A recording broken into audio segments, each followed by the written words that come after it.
प्रधानमंत्री नरेंद्र मोदी ने आखिरकार एक टीवी चैनल को अपना साक्षात्कार दे दिया है। लोकसभा चुनाव 2024 के महासमर में जुटे प्रधानमंत्री नरेंद्र मोदी का यह इंटरव्यू बेहद खास है। वैसे तो यह कहा जा रहा था कि कई सालों से प्रधानमंत्री नरेंद्र मोदी ने किसी भी टीवी चैनल के लिए कोई बड़ा इंटरव्यू नहीं दिया है, लेकिन अब की बार प्रधानमंत्री ने लोकसभा चुनाव में मतदान से ठीक 19 दिन पहले तमिलनाडु के एक तमिल चैनल को अपना इंटरव्यू दिया है। साथाई टीवी को दिए गए इंटरव्यू में प्रधानमंत्री नरेंद्र मोदी ने बताया कि किस तरह से देश में इमरजेंसी के दौरान वह पहली बार तमिलनाडु गए थे।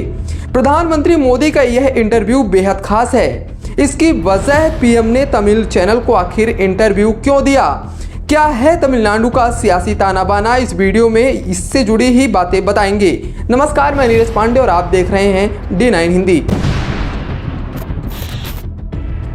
तमिलनाडु दक्षिण का एक ऐसा राज्य है जहां बाकी राज्यों के मुकाबले सबसे ज्यादा 39 सीटें हैं। कर्नाटक में 28, आंध्र प्रदेश में 25 और केरल में लोकसभा की 20 सीटें हैं। ज्यादा सीटों के लिहाज से बीजेपी के लिए जितना महत्वपूर्ण कर्नाटक है उससे कहीं ज्यादा तमिलनाडु है।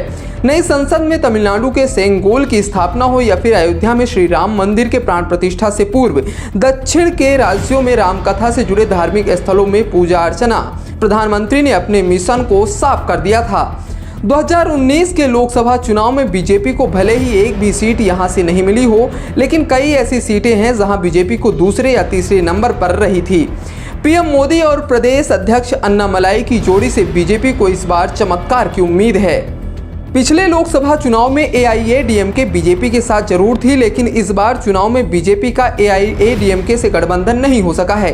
लेकिन बीजेपी ने उसके बदले 8 अन्य क्षेत्रीय दलों से हाथ मिलाया है।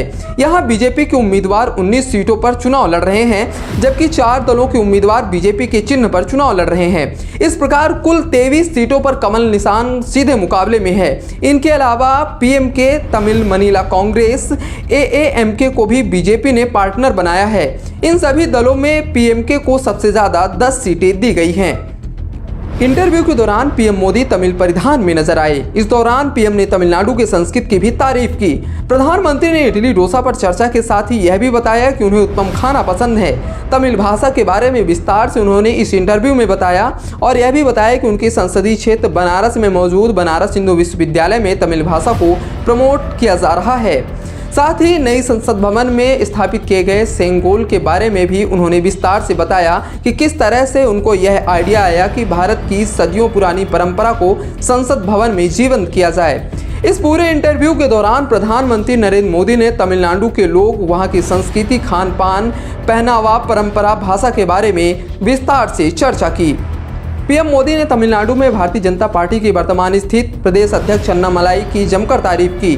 प्रधानमंत्री मोदी का यह इंटरव्यू इसलिए शायद कई मायनों में खास है। आप प्रधानमंत्री का इंटरव्यू किसके साथ देखना चाहते हैं, कमेंट कर जरूर बताएं। नमस्कार।